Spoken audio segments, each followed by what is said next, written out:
Cidades em Debate. Apoio. Bom Tempo, planejamento financeiro. Planejando o seu futuro, protegendo o seu presente.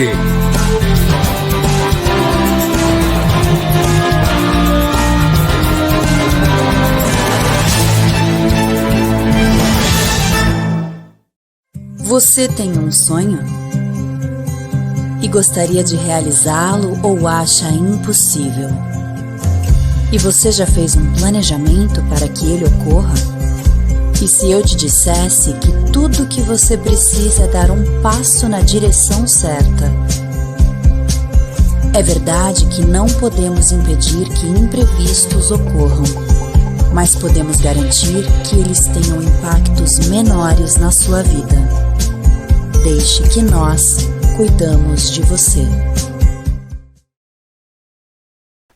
Muito boa tarde para você, sejam todos muito bem-vindos aqui no nosso Cidades em Debate, na TV Unisantos, canal 40.1 no aberto, no canal 12 da NET e também, nesse momento, pelo YouTube, Cidades em Debate ao vivo, né? E ainda, você também podendo assistir através do site da TV, tvunisantos.com.br. Bom, vamos começar nosso programa de hoje. Hoje, terça-feira, dia 27 de julho, hoje comemora-se o dia do despachante, é o dia do motociclista, dia municipal do gatebolista em São Paulo, né, na cidade de São Paulo, e dia nacional de prevenção dos acidentes de trabalho. Bom, e lembrando o nosso boletim da Covid na cidade de Santos, houve diminuição no número de pessoas internadas na rede de saúde de Santos, de 190 para 184, uma queda de 3,1%, e destas 98 são de Santos e 86 de outros municípios. Houve também, pelos dados aqui,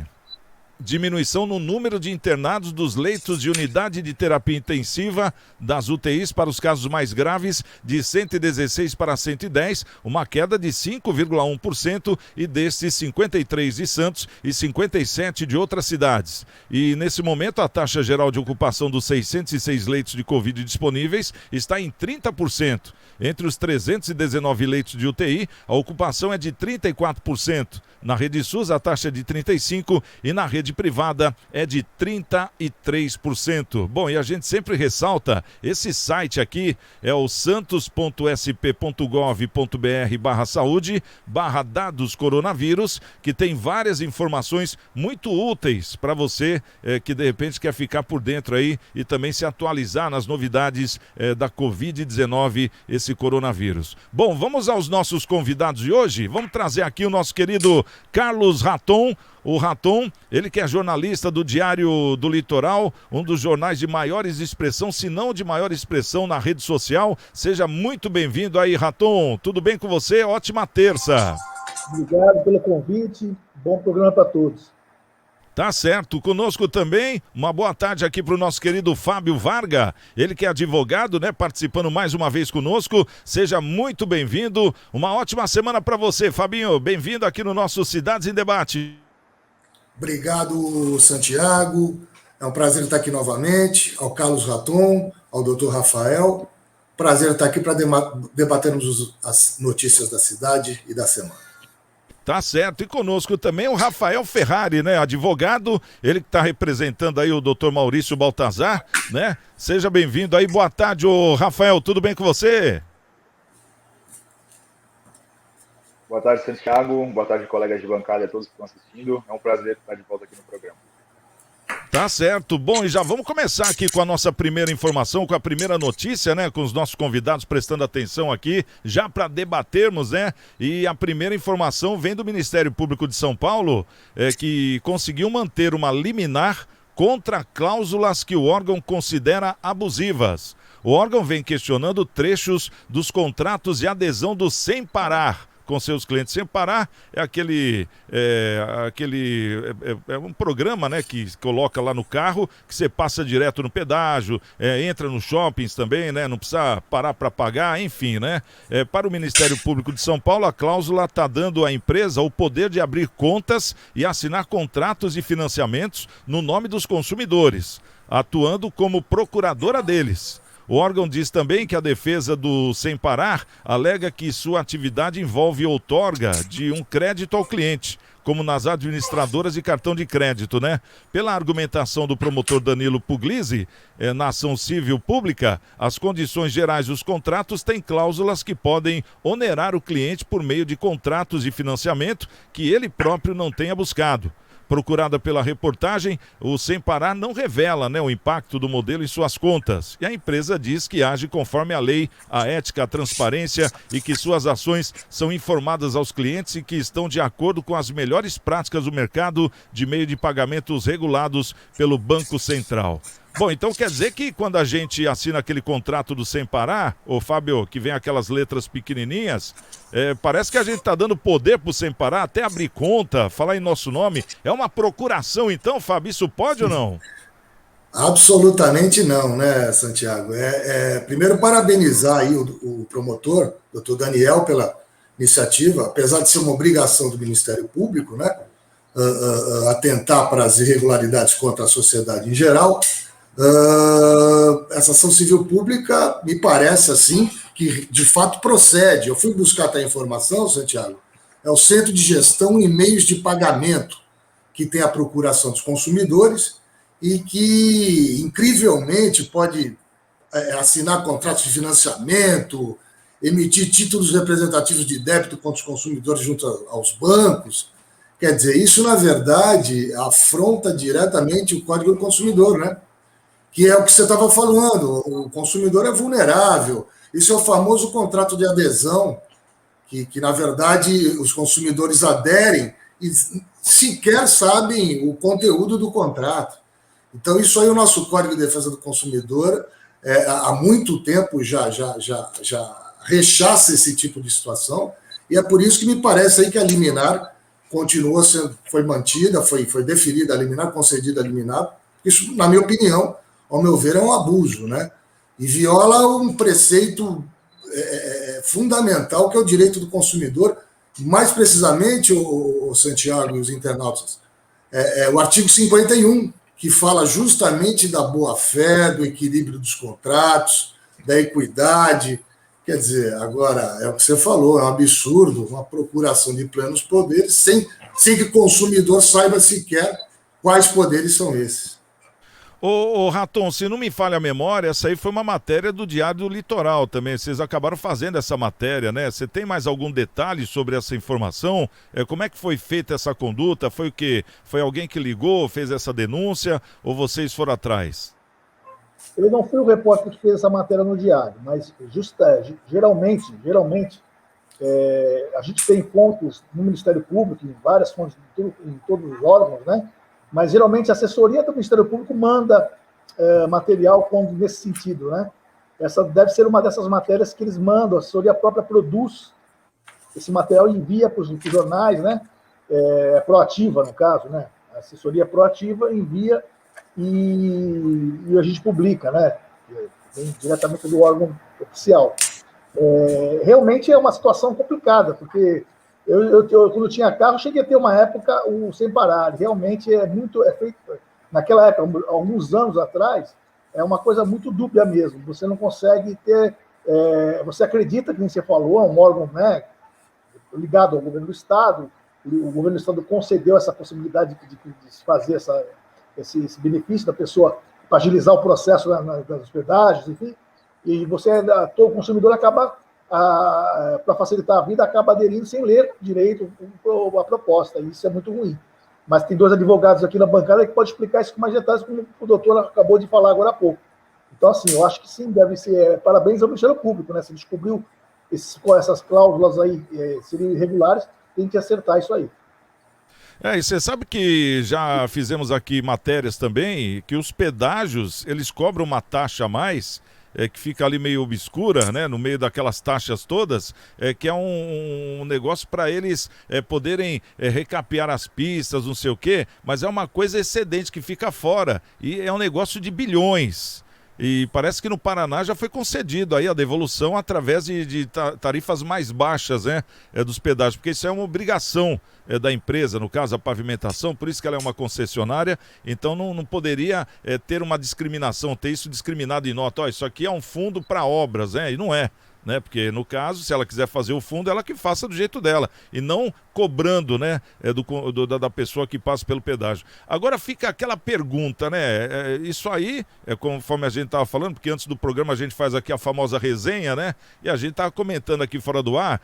Eu não costumo, geralmente, quando é assim de uma empresa grande, conforme o Raton falou, isso aí vem do governo do estado. Você não vai desconfiar do governo do estado de estar fazendo uma coisa errada, mas está dando plenos poderes para ele fazer o que quiser em seu nome. Essa é a verdade, inclusive abrir conta, né? Então a gente vê que, quer dizer, a gente acaba assustando, né? Agora fica a pergunta, será que é o sol sem parar que está assim? Ou será que tem mais alguma outra coisa, né? Essa é a grande questão agora. Ô, Rafael, como é que você vê isso? Você é acostumado a ler aquelas letras pequenininhas? Porque só de bater o olho ali já dá preguiça, né? Aí o cara fala, eu deixei meu óculos no carro, calma aí. Vou assinar e pronto. Né? É assim que acontece geralmente, né?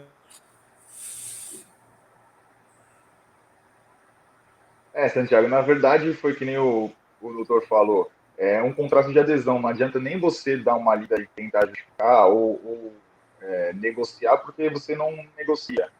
Contrato de adesão, as cláusulas são pré-estabelecidas, você não tem como você negociar com a grande empresa.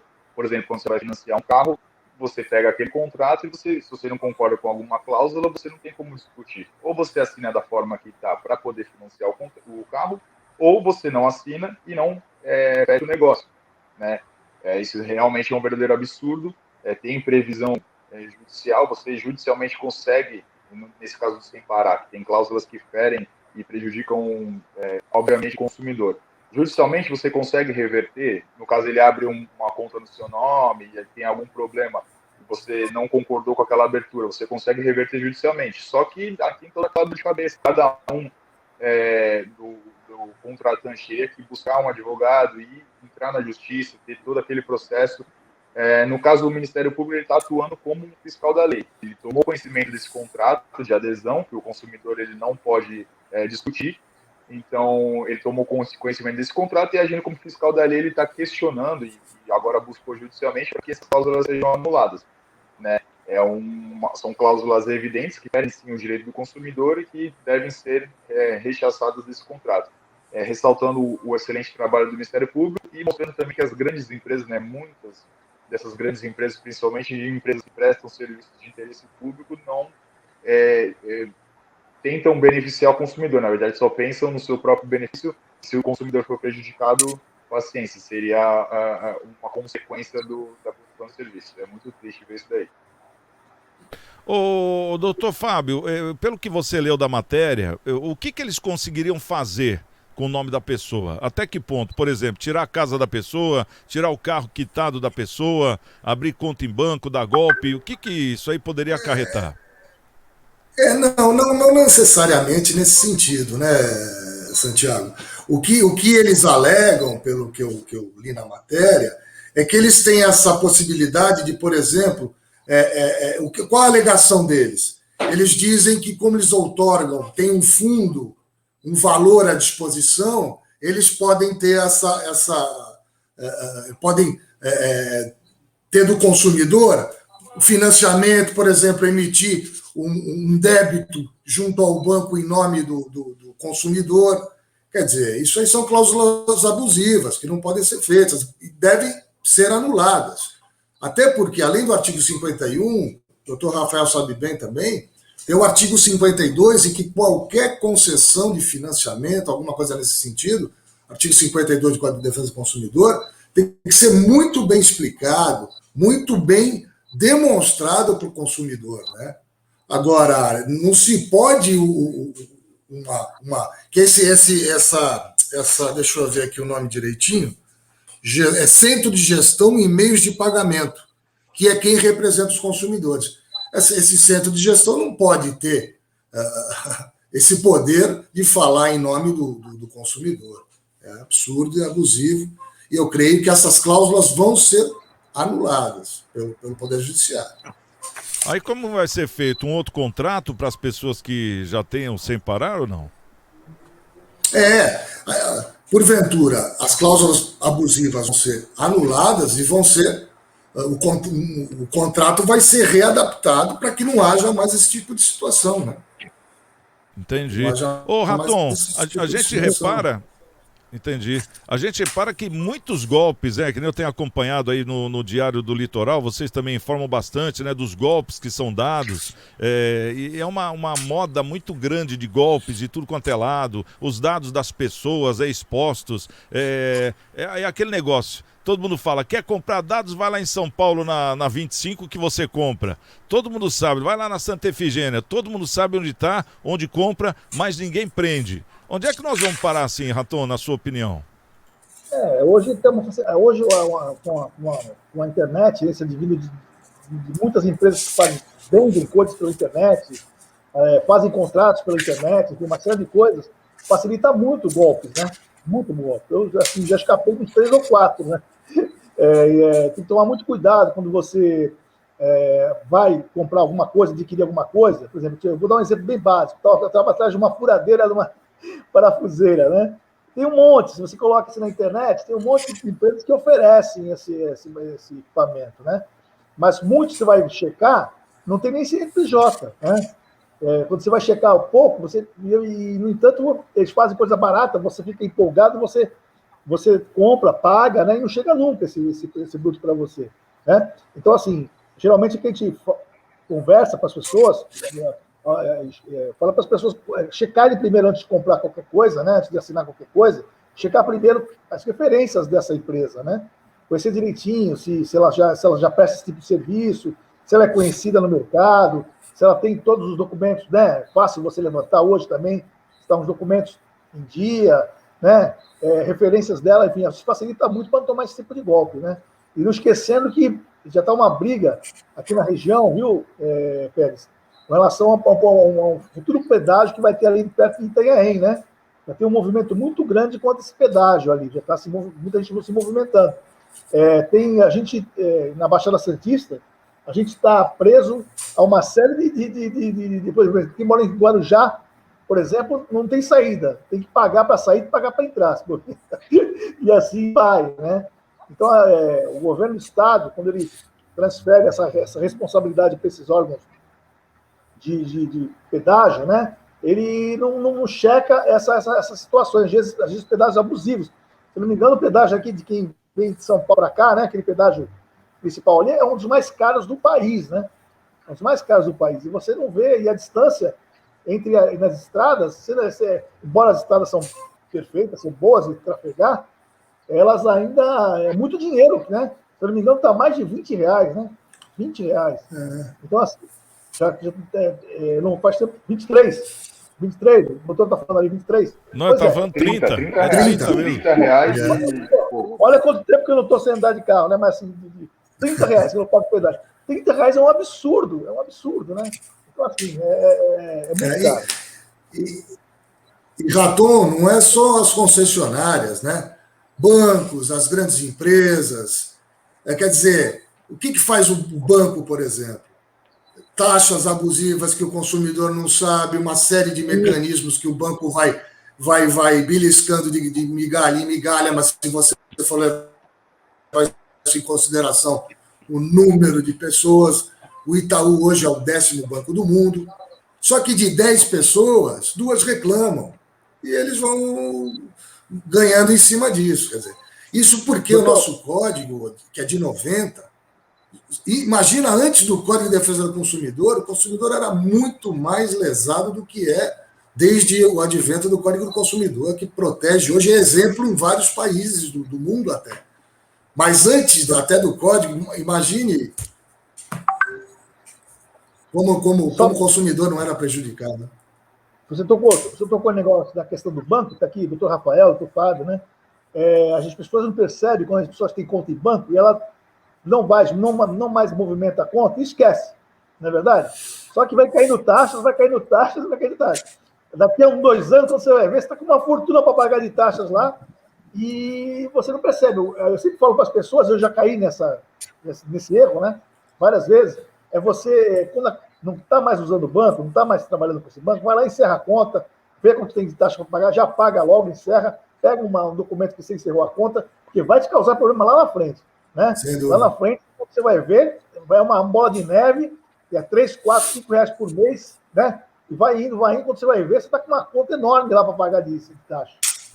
Situações, né? Por isso. Pode falar, justamente Rafael. Por isso que o Banco Central ele emitiu uma norma que a conta, se tivesse em movimento por 6 meses, ela tem que ser encerrada pelo banco. Eles enviam até aquela cartinha informando que a sua conta está sem movimentação, porque aqui no escritório mesmo a gente tem, assim, de perder as contas de quantas ações a gente entrou. Às vezes é conta salário, que nem pode cobrar taxa, e aí quando para a movimentação, o banco ele descaracteriza essa conta salário, começa a incidir taxa, a taxa fica no negativo, a pessoa nem percebe, quando vê tá uma bola de neve, está devendo, aí tem que fazer uma ação judicial, buscar o Poder Judiciário para reverter essa situação, quando o consumidor deveria ter sido protegido pelo banco. Né? Não, mas é isso que eu falo, é pegadinha de tudo quanto é lado, né? A gente vê essa questão do sem parar, a gente vê essa questão do banco, é uma beliscadinha aqui, outra beliscadinha ali, aí vai lá na internet, é outra beliscada. Quer dizer, daqui a pouco a pessoa vai comprar pão na padaria, ela vai ter que ir com o advogado, né? Essa que é a questão, porque mesmo assim, o advogado vai ter que ser muito bem antenado, porque cá entre nós, é o que tem de pegadinha, é uma coisa impressionante, né? Não esqueça do IPVA, né? Não esqueça do IPVA. Exato. Deixa eu trazer aqui agora um outro assunto para a gente poder debater também. Esse aqui é um assunto que assola aí a nossa Baixada Santista e também assola, eu acho que a maior parte do país, né, do Brasil. A gente vê lá fora, né, fora que eu diga, fora do país, principalmente na Europa, que essas instituições que fiscalizam, né? No caso, o que é tradição, o que é histórico, né? Eles fiscalizam mesmo. E aqui no Brasil parece que só existem, né? A maioria dos santistas que possuem imóveis tombados sabem da dificuldade e a burocracia técnica para fazer qualquer tipo de restauração. Muitas vezes o valor é tão alto que o trabalho se torna inviável. Até para vender dá uma dor de cabeça danada. Também sabe que em qualquer reforma, seja em imóvel público ou privado, histórico ou moderno, é exigida uma placa com todos os dados da obra, né? Tem geralmente aquela placa aqui, o engenheiro tal, o CRM tal, enfim, né? Informando. No entanto, conforme constatado pela reportagem na última sexta-feira, dia 16, nós estamos falando do casarão em estilo neocolonial, localizado ali no cruzamento das ruas 7 de Setembro e Constituição, na Vila Nova, e considerado uma das maiores e mais bem conservadas relíquias arquitetônicas de Santos, está há 2 anos em obras, sem qualquer tipo de identificação que permita a fiscalização por parte da Prefeitura de Santos. O casarão é de propriedade do Instituto de Análises Clínicas de Santos. Conforme a Lei 1025/19, que define o Código de Edificações, a placa tem que estar em local visível durante o período de execução da obra ou serviços com identificação dos profissionais e empresas habilitadas. Ou seja, o pessoal comprou o casarão para poder fazer um laboratório, né, bem bonito, com aquele design antigo, né, aproveitando todos aqueles lindos detalhes do casarão, mas não conseguiram autorização, né, dessas entidades, e começaram a fazer por conta própria. Aí, no caso, sem a placa, né, de identificação do engenheiro, do responsável da obra e até da autorização. E agora fica mais uma obra embargada aqui na nossa Baixada Santista. Como é que fica isso aí? Doutor Rafael, fala pra gente, como é que você vê essa história desse negócio de tombamento, depois a pessoa que pega vai tentar fazer, não consegue, como é que você vê isso? Só para o internauta entender o que seria o tombamento, né? De uma forma simples, o tombamento é o meio que o poder público, seja federal, municipal ou estadual, tem à disposição para preservar o patrimônio histórico, né, a cultura, a memória histórica do nosso país, da nossa história mesmo. Então, o tombamento ele é uma limitação ao seu direito de propriedade. Você continua dono do imóvel, mas você não pode exercer essa propriedade livremente como você bem entender. Por exemplo, para fazer uma reforma, você tem limitações, você não pode fazer uma reforma e caracterize o imóvel, tem que preservar aquela característica histórica, cor, construção, demolição, então tudo você tem uma limitação para preservar aquele imóvel e de forma a preservar também a cultura. E você, em contrapartida, tem uns benefícios, incentivos, por exemplo, você consegue abater no imposto de renda de pessoa física, se você fizer reforma, os custos dessa obra de reforma, de restauração, você consegue abater parte desses custos no imposto de renda. Você tem isenção parcial de IPTU, isenção parcial de ISS. Então, você tem alguns incentivos para manter essa característica original da propriedade. Nesse caso, tem que ter, no caso, a obra trabalhada, né? Então, realmente houve uma fiscalização, né? E eu assim, analisando por cima, eu vejo dois tipos de irregularidade, né? Porque você tem prazo para fazer uma reforma. Você não pode começar uma reforma num imóvel ocupado e durar 5, 6, 7 anos. Se for uma reforma simplificada, que é uma pintura, uma reforma que não precisa de demolição ou construção nova, você tem 1 ano para fazer essa reforma. Se você perceber que não vai dar tempo de fazer essa reforma nesse prazo, com 30 dias de antecedência, você tem que pedir para o órgão uma dilação de prazo para que você consiga terminar a obra, e aí tem que prever direitinho qual é o prazo que você vai terminar, porque isso é um dos requisitos para preservar o patrimônio. Se for uma obra mais complexa, que precisa de alguma construção nova, você tem prazo de 2 anos também, que se não cumprir esse prazo, você precisa pedir uma dilação para continuar essa obra. E o outro seria o caso da falta de identificação, né? Realmente você precisa ter identificação para saber o que está sendo feito naquele local, quem é o responsável, porque você, como um cidadão, se você tem interesse de conservar a memória da sua cidade, do seu estado, então, se você perceber que a obra que está sendo feita naquele local está descaracterizando, por exemplo, você vai ver toda a identificação, quem são os responsáveis pela obra, para poder conseguir fazer a denúncia ao órgão responsável. Então, nesse caso, me parece que foi feita uma denúncia bem feita, então a obra está embargada e tem que ser resolvido o mais rápido possível, porque a obra embargada, querendo ou não, mancha um pouco da memória e da característica do imóvel, porque vai estar lá a obra iniciada e não terminada. Então, turista, a gente perde, no caso com turismo, até o próprio cidadão que passa lá e vê aquela imagem não é legal. Então, tem que haver essa fiscalização e ser resolvido o mais rápido possível esse embargo. A gente sabe que é o Condepasa, né, o nome dessa instituição que cuida, né, dos imóveis tombados aqui na Baixada Santista, mas a minha pergunta é justamente essa, né, Raton? Eu acho que a sua também, porque essa é uma matéria lá do Jornal Diário do Litoral também, que eu estou aproveitando hoje aqui no programa, que chama atenção. Mas, por exemplo, existe o Condepasa, que cuida dessa parte, mas a pessoa que vai fazer a reforma, parece que ela só é autuada. Não tem assim um amparo, né? Pelo menos não chegou até a minha pessoa alguém que falou, não, tem sim um amparo. Eu tenho a história aqui do próprio Luiz Américo, que ele era o dono da tipografia.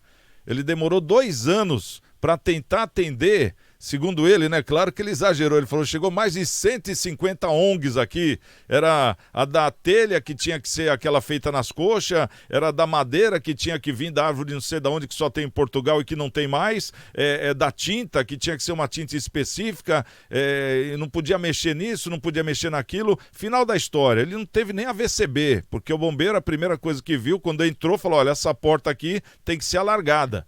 Como é que você vai mexer na fachada? Então, quer dizer, fica uma série de inconvenientes. Aí a pessoa que quer investir no centro de Santos acaba fazendo o quê? Desistindo. E a gente vê, eu estou usando o termo aqui, o exemplo do centro de Santos. Mas existem inúmeros pontos aí turísticos que a gente vê o quê? Degradados, com usuários de droga. A própria casa, a gente estava falando aqui do azulejada, é só a parede da frente, não existe mais a casa. Então, quer dizer, que história é essa? Né? Eu pergunto. E esse Condepasa aí, ele não poderia ser mais eficiente de, por exemplo, ir atrás de um benefício, né? Que existe lá, as leis culturais, um monte de dinheiro que existe para poder amparar essas pessoas, porque a gente vê, agora a casa vai ficar embargada, quem comprou vai deixar largada e mais aí sei lá quantos anos vai ficar degradando aí até ser corroída pelo tempo e a gente perde mais um pedaço da história. Não é mais ou menos isso, ô Raton? Como é que você vê essa questão? Ao microfone, Raton.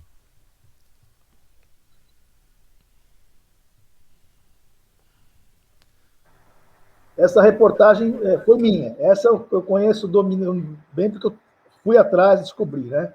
Na verdade, vamos lá, por pontos. Primeiro, eles tinham sim passagem pelo Condepasa. O problema com o CONDEPAS é um órgão que ele avalia projetos de restauração, né?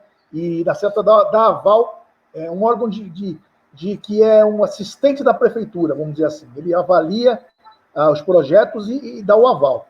O problema é que eles tinham passagem pelo CONDEPAS, só que com um aval de mexer no telhado. Só no telhado. E aí, com esse aval de mexer no telhado, começaram a fazer a reforma geral de todo o prédio. Para fazer a reforma geral de todo o prédio, tem que passar por um outro aval, né? Mais complexo, né? Que requer mais estudos, enfim. Não que o telhado não precise, mas precisa mais complexo. Isso não aconteceu. Você falou no Luiz Américo, né? Ficou 2 anos, isso geralmente acontece com todo mundo. E no caso nesse caso, não aconteceu. Há 2 anos que vem sendo feita a obra lá, não tem nenhuma, a própria prefeitura reconheceu que não fez nenhuma fiscalização, e só depois da minha reportagem que eu fiz no loco, né, que foi feita, mandaram, depois da minha matéria, que saiu no domingo, na segunda eles mandaram o fiscal percebeu que tinha uma série de irregularidades, com certeza, e embargou a obra. Quando eu cheguei lá, não tinha nenhuma placa de identificação. Isso em qualquer obra, não precisa ser obra velha, nova, de casarão ou não, tombado ou não, toda obra tem que ter uma placa, o doutor até acabou, o doutor Rafael acabou de falar, tem uma obra, o nome do engenheiro, o nome do período que começa a obra e termina a obra, o que está sendo feito, né, basicamente, todas as inscrições da prefeitura, tudo isso para facilitar a vida do fiscal da prefeitura e até das pessoas que têm interesse, né, conhecem do assunto. No caso de uma casa tombada como aquela, pior ainda, né? Tem que ter ser mais criterioso, né? O sistema não tinha obra nenhuma. Eu reparei, por exemplo, até na minha denúncia, a denúncia foi feita por mim, foi feita por uma rádio local, que eu incorporei a minha reportagem lógico, citando a fonte. Mas estavam sendo negociadas, chegaram a ver que foram negociadas portas do casarão num site de vendas. As portas foram retiradas, estavam sendo vendidas, portas históricas, né? Portas de madeira maciça. Eu estive lá olhando no local e percebi assim, viu, companheiros de bancada, que na parte de cima do imóvel, foram as portas que teriam sido vendidas, foram substituídas por portas semelhantes, iguais. O estudo feito, perfeito, fizeram uma porta igualzinha à original. Só que eu perguntei, falando que aquelas portas eram originais, foram raspadas. Só de você bater o olho, você percebe que 8 portas iguais, mesmo tom de madeira, sem nenhum risco, zerinho, não pode ser, não foi raspada, né? Qualquer pessoa leiga vai ver que não foi raspada. Foram portas novas colocadas. Eu conversei, inclusive, fiz 3 matérias sobre isso, só para telespectadores, as pessoas entenderem. Eu conversei com uma especialista, né? Uma arquiteta especialista. Ela falou primeiro que restauração de imóveis não precisa engessar, é fácil de você conseguir mexer esses imóveis, basta você entrar na lei direitinho, mandar com o projeto, isso tudo é fácil, de certa forma, de fazer. Mas tem um detalhe, se você mexer em alguma coisa e tirar aquela parte original e botar uma parte semelhante, já acabou a questão histórica do imóvel. Aquilo perde muito valor, né? Porque não deixou de ser original. Agora está cheio de peças que não são mais originais, então o valor histórico daquilo perde. E ela me falou que desse casarão, que é histórico, provavelmente já teve um prejuízo muito grande financeiro para o município e histórico. A prefeitura teve lá na segunda-feira seguinte que eu fiz a matéria, mas confessou que teve lá e que só a única coisa que viu foi que estavam fazendo limpeza no casarão, não observaram toda essa mudança. Você vai lá, você vê tanta coisa mudada, né? Tanta coisa mudada que eu nem entrei, não pude entrar dentro do casarão. Mas me disseram que dentro do casarão também foi modificado muita coisa. Então não ficou só na parte externa, na parte interna também. Então as coisas têm que ser vistas com muito cuidado, né? E a pessoa me falou, a arquiteta falou que bens tombados não quer dizer que engessem a pessoa, o empresário, mas tem que tomar cuidado, tem que ser tudo legal, tem que ser tudo com cuidado, né? E dentro dos trâmites tem que... Agora, não colocar nenhuma placa também não dá, né? É difícil. Pô, ainda bem que você fez a matéria, que você chegou então, porque, quer dizer, estavam saqueando o nosso casarão, né? E é muito fácil a gente chegar aqui e falar, o culpado é a prefeitura. E não é, a gente está debatendo o assunto justamente para avaliar. Quer dizer, um detalhe importantíssimo esse que o Raton acabou falando, quer dizer, você vê que tem uma má fé, né? É complicado, isso aí é parte da história. Qualquer casa antiga que você fala, vou fazer o telhado. Se você comprar as madeiras que tem hoje em dia, você vai ver que a durabilidade dela é muito, mas muito inferior à que estava no casa, mesmo sendo uma casa antiga. Então, quer dizer, é a mesma questão, né? Então é complicado. É porque fica uma coisa, né? Eu falar com o Fábio agora, hein, Fábio? Fica uma coisa entre a história e a necessidade. A necessidade hoje é o quê? Que nós tenhamos aí novas construções, coisas bonitas, um novo centro, mas tem muita história ali, né? Isso aí tem que ser realmente feito com muito cuidado. Isso tudo é muito complicado, né, Fábio? Você tocou no ponto, Santiago, exatamente que eu ia falar para começar aqui a dar a minha opinião aqui, que é isso que você falou. São duas situações muito importantes, né? Que é a cultura, que é a história da nossa, principalmente de Santos, que tem um centro histórico tremendo, e essa necessidade da cidade progredir no sentido de ter novas construções, de embelezar a cidade, né? Agora, esse é o grande problema, esse é o ponto nevrálgico da situação. Agora, queria cumprimentar também o Raton, que pelo que a gente está sentindo aqui, que se não fosse a reportagem, e a rádio também, essa situação ia se perpetuar lá. Quer dizer, é um absurdo essa situação acontecer, né, numa casa histórica como essa. E um ponto importante também que o Raton tocou, que eu acho, que não é porque está tombado algum patrimônio, algum edifício, que você não pode mexer nele. Você pode sim, mas lógico, dentro de todas as normas. E pelo que a gente está vendo que aconteceu nessa situação, do que era para fazer só no telhado, acabou para outras partes da construção foram aproveitando. Quer dizer, é uma situação. E de se estranhar também o fato de, nesse tempo, não ter tido ninguém lá, nenhum fiscal da prefeitura. Quer dizer, a gente sabe aqui, moramos na cidade há quantos anos, há quanto tempo, e a gente sabe que qualquer obrazinha que acontece, no dia seguinte parece que o fiscal fareja, viu, Santiago? O fiscal está lá, hein, Raton, com tudo, e quer saber quem é, quem não é. Quer dizer, e aí não tem placa, não tem nada, a lei que o Santiago citou, a 1025/19, que de fato, lógico, determina que tem a transparência para você saber quem é o engenheiro, quem é o responsável técnico, né? O que está sendo feito na obra. Quer dizer, então é uma situação que causa estranheza mesmo, e é uma pena que tenha acontecido aqui com a gente, né? Um centro tão importante como esse.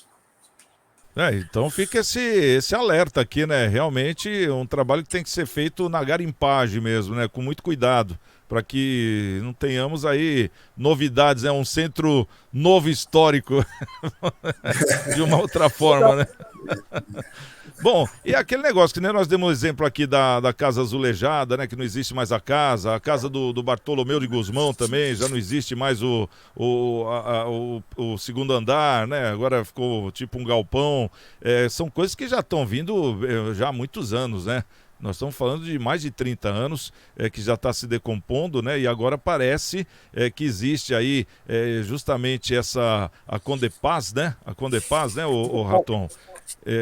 Que parece estar fazendo aí um trabalho para justamente trazer à tona, né, o que restou da nossa história para poder ver o que nós vamos fazer. Então é um trabalho que eu acho que vai demorar. Vamos torcer para que realmente seja feito da melhor maneira. Bom, vamos tomar uma água, 30 segundos, e na volta nós vamos conversar sobre o que teve, né, no último sábado, manifestação para tirar o Bolsonaro lá em São Paulo, queimar a estátua do Borba Gato, né? Então já vamos conversar, vamos avaliar o que houve aí, o que foi legal, o que não foi dessa manifestação do último sábado na cidade de São Paulo. Rapidinho, estamos de volta com o nosso Cidades em Debate. Você tem um sonho? E gostaria de realizá-lo ou acha impossível? E você já fez um planejamento para que ele ocorra?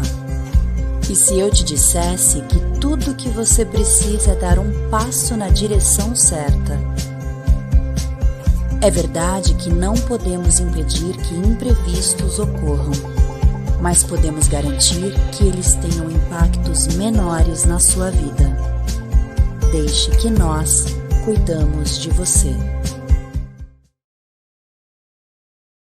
E lembrando que o nosso Cidades em Debate é de segunda a sexta-feira, 1h aqui na TV Unisantos, canal 40.1 e no canal 12 da NET e também no nosso YouTube, Cidades em Debate. Tem lá também o Facebook, né? No Facebook a gente sempre antecipa algum assunto que nós vamos debater no programa e é muito interessante também você entrar antes do programa lá no Facebook para saber quais são os assuntos que nós vamos estar debatendo, tá certo?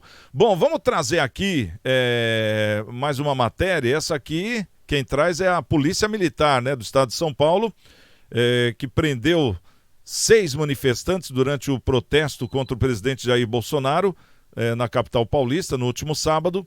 Um deles foi detido na Avenida Paulista e estava com um soco inglês. Os outros 5 foram levados à delegacia por portarem materiais proibidos na manifestação. Houve episódio de vandalismo no final do ato. Segundo a Polícia Militar, vândalos fizeram pichações, quebraram vidros do Banco Itaú, tentaram retirar tapumes da concessionária da Hyundai na Rua da Consolação. Policiais utilizaram bombas de efeito moral para conter os mais agitados. Enfim, foi o maior bafafá, aquela correria que a gente está cansado de ver. Sem falar que 20 manifestantes atearam fogo na estátua de Borba Gato, em Santo Amaro, no mesmo dia, né? Agora fica aqui essa pergunta para os nossos convidados. Vamos começar aqui com o Raton. Ô Raton, como é que você vê esse vandalismo todo? Isso aí procede, não procede? Como é que você vê na sua questão, na sua ótica?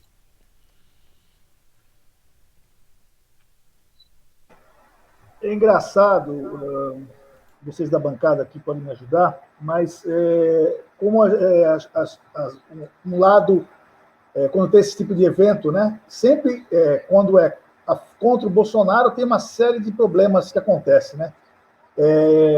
Quando é a favor não tem nada, é uma coisa muito estranha isso. Mas vamos lá.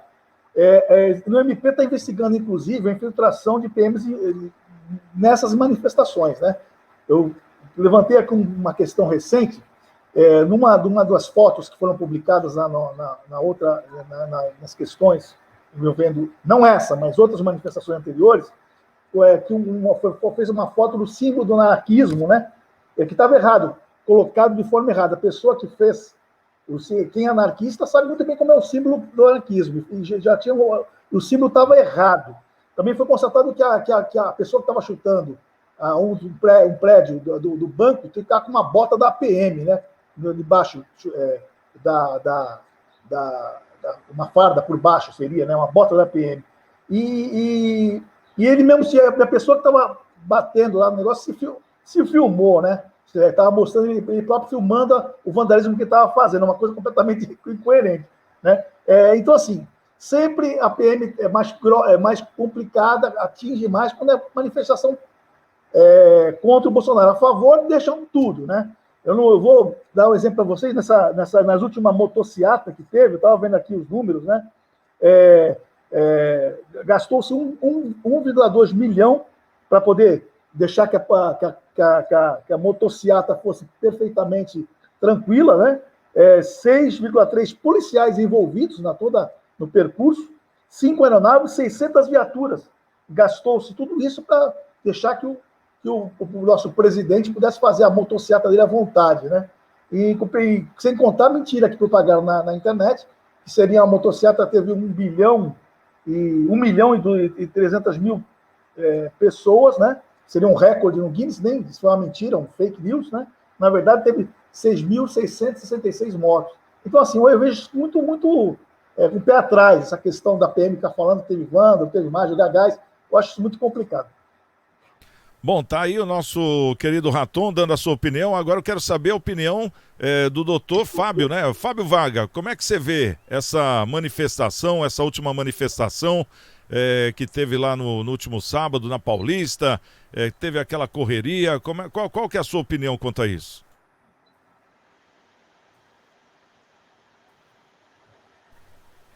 Eu acho que o Fábio está com algum problema de áudio. Tá me ouvindo aí, Fábio? Não, vamos passar aqui para o Rafael. Rafael, qual que é a sua opinião quanto a esse episódio que tivemos no último sábado? Essa é manifestação independente de ideologia. Ele voltou. Bom, eu, como advogado e cidadão, eu defendo a liberdade de expressão. Acho que todo mundo tem que reivindicar seus direitos, né? Agora, esse pessoal fez contra o Bolsonaro, mas recentemente a gente fez contra a Dilma também, contra aquele escândalo de corrupção. Então, acho que todo mundo tem direito de exercer o seu direito de expressão, desde que seja de uma forma pacífica, né? Eu acredito que, a partir do momento que você começa a depredar, a quebrar patrimônio, seja histórico, seja particular, você já não é mais um manifestante exercendo o seu direito, você já é um bandido, você já é um marginal, né? Mas eu confesso que eu não sei realmente se houve mesmo depredação, se houve mesmo atitudes de vandalismo, mas independente do conteúdo da passeata, né, da manifestação, se é a favor do Bolsonaro, se é contra o Bolsonaro, se é a favor da Dilma, ou de outro tipo de conteúdo, eu acredito que tem que ser de forma pacífica para você se tornar um cidadão. A partir do momento que você começa a quebrar e a vandalizar, você já está à margem da sociedade, você já não é mais um cidadão. Então, tem que haver, sim, uma investigação para ver se tem policiais infiltrados, para ver se houve mesmo esse tipo de conduta e se houve a identificação das pessoas que fizeram e a posterior punição. E você, Fábio, como é que você vê essa manifestação que teve no último sábado, com essa correria toda, polícia jogando bomba, vidros quebrados em agências, estátua do Borba Gato pegando fogo?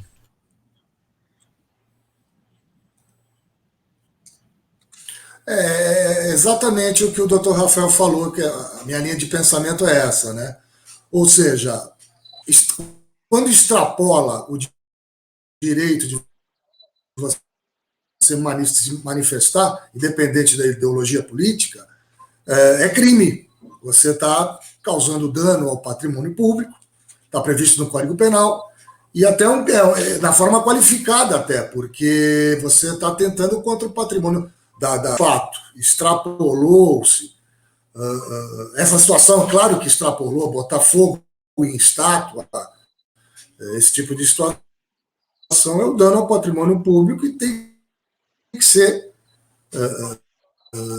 de fato, coibida esse tipo de ação, né? Tá certo. Bom, Raton, mas essa questão aí da polícia militar, que nem você tinha dito aí, né? Tinham PMs no meio da história, é isso que você estava querendo dizer? Nessa última, não sei.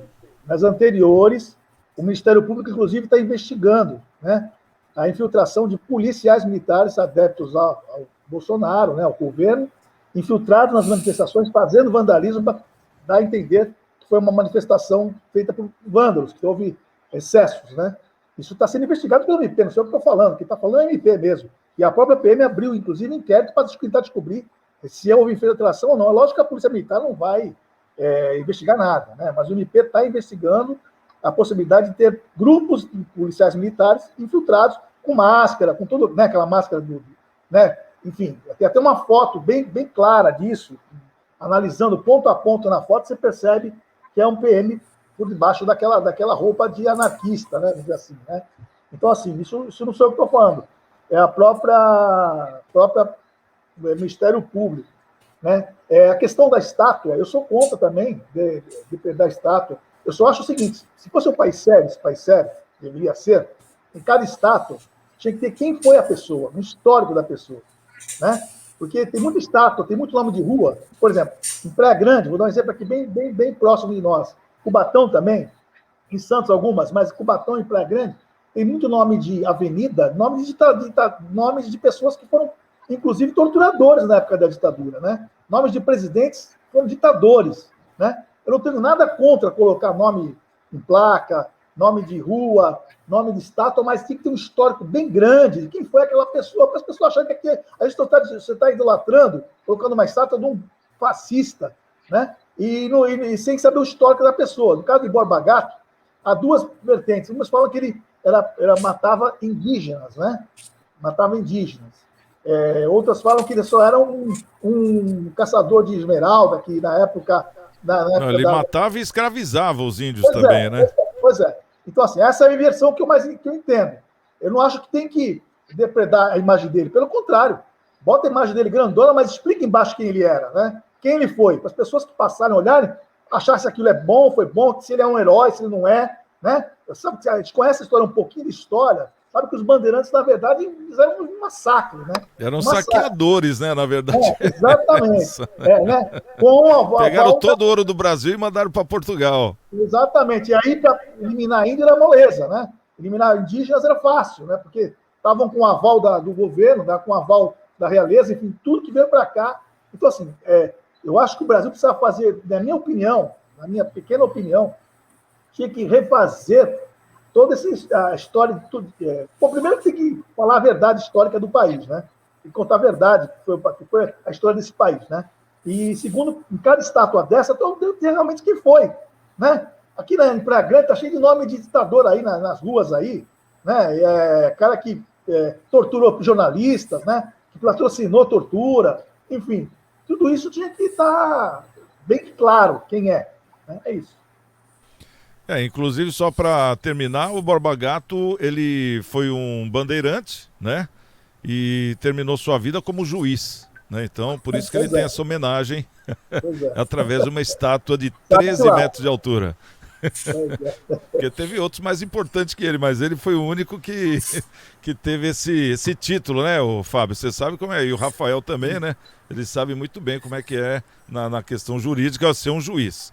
Bom, deixa eu trazer mais uma matéria para a gente poder debater. E essa aqui, oficialmente, né, vamos estar trazendo, porque nós já falamos sobre essa pesquisa, como falamos também nas outras duas que saíram, uma do Estado de São Paulo, outra da Folha de São Paulo, trazendo Lula na liderança, né? Essa aqui é aquela que foi feita pela internet. E nessa questão não poderia ser votado mais de uma vez o mesmo computador, e aquele robozinho que o pessoal fala muito, né? O robozinho que usa muito no Big Brother Brasil, também não era aceito nesse levantamento aqui. O presidente Jair Bolsonaro aparecendo na frente da pesquisa feita pelo site Eleições ao Vivo. 1.600.000 pessoas votaram na enquete, mais de 775 mil optaram pela reeleição do Bolsonaro, que lidera essa pesquisa com 45,7%. A pesquisa foi iniciada no dia 14 de julho e reúne os principais nomes que podem concorrer à presidência do país. Será que eu consigo pôr a pesquisa aqui? Não consigo pôr a pesquisa. Eu vou ver se enquanto a gente conversa, eu consigo pôr só para as pessoas poderem ter noção e poderem ter ideia, né? Deixa eu ver aqui se eu consigo, né? Aqui a tecnologia, no dia da tecnologia eu faltei na aula, esse que é o problema, né? Agora foi. Então a gente pode ver aqui, deixa eu trazer aqui a primeira, né?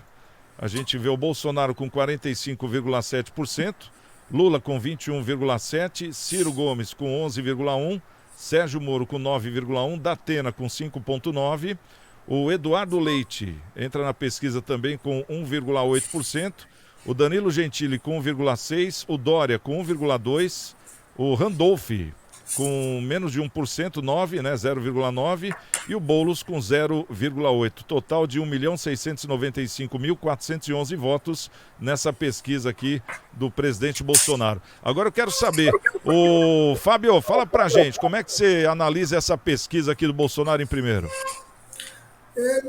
Com bastante reserva, viu, Santiago? Pelo fato do seguinte, né? Essas pesquisas, além de estar muito cedo ainda para que elas sejam realizadas, o que acontece? Por exemplo, institutos como o IPEC e o Datafolha, eles vão buscar informações no IBGE, que é o Instituto Brasileiro Geográfico e de Estatística, e no Tribunal Superior Eleitoral, justamente para poder saber sexo, idade, escolaridade, região. Esse tipo de pesquisa de internet, se eu não me engano, estava vinculada no TikTok, naquele aplicativo e tal. É uma coisa que a gente não sabe, não tem essas informações, Então, eu acho que fica bastante duvidoso, ao meu ver, porque a gente não tem justamente essas informações. De repente, elas, né, pode estar dentro de um determinado grupo que apoia determinado partido ou determinado candidato. Enfim, eu vejo com um pouco de reserva esses resultados aí. Ô, Raton, 1 minuto para você poder falar sobre isso, para dar tempo do Rafael também comentar. A do Estado e a da Folha, a gente vê que há muito tempo não acertam. Será que essa é mais uma que não acerta também ou não? Ô, Tiago e ouvintes, né? O doutor Fábio foi cirúrgico. E eu tive eu levantei aqui, viu, Santiago, essa pesquisa aí, né? Não é pesquisa, é uma enquete, viu, doutor Fábio? É uma enquete, não é pesquisa. E eu levantei um grupo, fui pesquisar, Jornalistas Coalizão Comprova, que é um grupo de jornalistas que fazem esse tipo de levantamento que o doutor Fábio falou, todo técnico, né? Saber se essas pesquisas são verdadeiras. Aí eu fiquei surpreso, viu, Santiago? Primeiro, eles falaram que isso que está dizendo é o Jornalistas Coalizão Comprova, que tem jornalistas sérios que vão pesquisar informação, né? Essa informação veio da onde? Como é que foi feito? Tudo isso. Primeiro, a enquete não tem valor científico nenhum. O doutor Fábio falou uma verdadeira verdade, né? Falou a verdade. Fábio, enquete não é pesquisa, tá? Não tem, porque não tem justamente esse levantamento, quem é a pessoa, sexo, a idade, onde trabalha, enfim, tudo isso. Segundo, enquete não reflete a opinião de sociedade, tá? Isso está nos jornalistas levantando. Terceiro, 60% dos votos que estão nessa enquete são do Sudeste, onde supostamente o Bolsonaro tem uma... a pessoa prefere ele ainda, incrível que pareça. Por incrível que pareça, né? Então, assim, 60% dos votos são do Sudeste. Não delimina o público, né? O doutor Fábio falou também. Distorce a realidade, essa enquete, geralmente, né? Os administradores, os jornalistas dessa Coalizão Comprova foram atrás dos administradores desse site e nenhum deles respondeu nada, né? Geralmente, perguntando como é que foi feito, qual o critério, tal. Nem responderam, não responderam. Ou seja, a probabilidade de isso ser um fake grandão é bem coisa. E, por último, descobriram que esse site que fez, o sistema que é adotado por esse site, que inclusive foi para o TikTok, que o doutor Fábio falou, ele tem viés bolsonarista. Então, assim, eu acho muito complicado esse tipo de pesquisa, né? O que a gente vê nas outras pesquisas, já tradicionais, feitas com critérios, que nem o doutor Fábio falou. Mas que erraram também, né, Raton? Erraram, mas ainda mais erraram. E feio, hein? Não estou falando que essa tá certa, é só a questão da verdade, né? Tá difícil de achar. Pela internet. Então, assim, eu sou suspeito, né? Porque eu acho esse governo uma tranqueira. Desculpa eu falar o nome verdade. Né, em todos os sentidos, principalmente contra jornalistas. Até o AI-5, os doutores aqui sabem, eles querem invocar sempre, né? O AI-5. Aí, quando vão presos, querem que tenham o habeas corpus, enfim. Então, assim, essa é complicada. Então, tudo isso quem levantou essas questões foi o jornal Coalizão Comprova. E estão dizendo que essa pesquisa aí é toda feita errada. Hein, Raton, mas a sua presença aqui é muito importante pelas opiniões que você tem, até porque você é um jornalista, uma pessoa muito conhecida na Baixada, renomado. Então, independente da sua opinião, eu sei que você vai no que você vê, no assertivo, né? Que isso é importante, né? Eu estou falando na questão das pesquisas, né? As últimas, todas elas. Então, a gente fica sem base. Eu acho que só na eleição a gente vai saber o que está acontecendo. Ô, Rafael, 30 segundos para você poder dar a sua opinião aí. O que você achou da pesquisa? Como os nossos colegas falaram, a gente não pode acreditar em pesquisa. A gente viu o histórico de um monte de pesquisa que teve resultado errado. A gente viu até a eleição retrasada lá do Trump, que ele estava totalmente abaixo e acabou ganhando a eleição. O que me surpreende nessa pesquisa é ver o segundo colocado, né? Isso daí para mim é um verdadeiro absurdo. Eu já até dei minha opinião em outros programas e não vai dar tempo de eu dar a opinião novamente, mas o segundo colocado é o que me surpreende. Tá certo. Bom, quero agradecer aqui a presença do nosso querido Rafael Ferrari. Obrigado pela presença, doutor Rafael. Também o doutor Fábio Varga, obrigado pela presença. O nosso querido Raton. Raton, até a próxima, hein? Um abração para você, a todos aí do Diário do Litoral e principalmente a você que está nos assistindo. Obrigado pelo carinho. Amanhã, 13h, estamos de volta com mais um Cidades em Debate aqui na TV Unisantos. Estamos com Deus e até amanhã.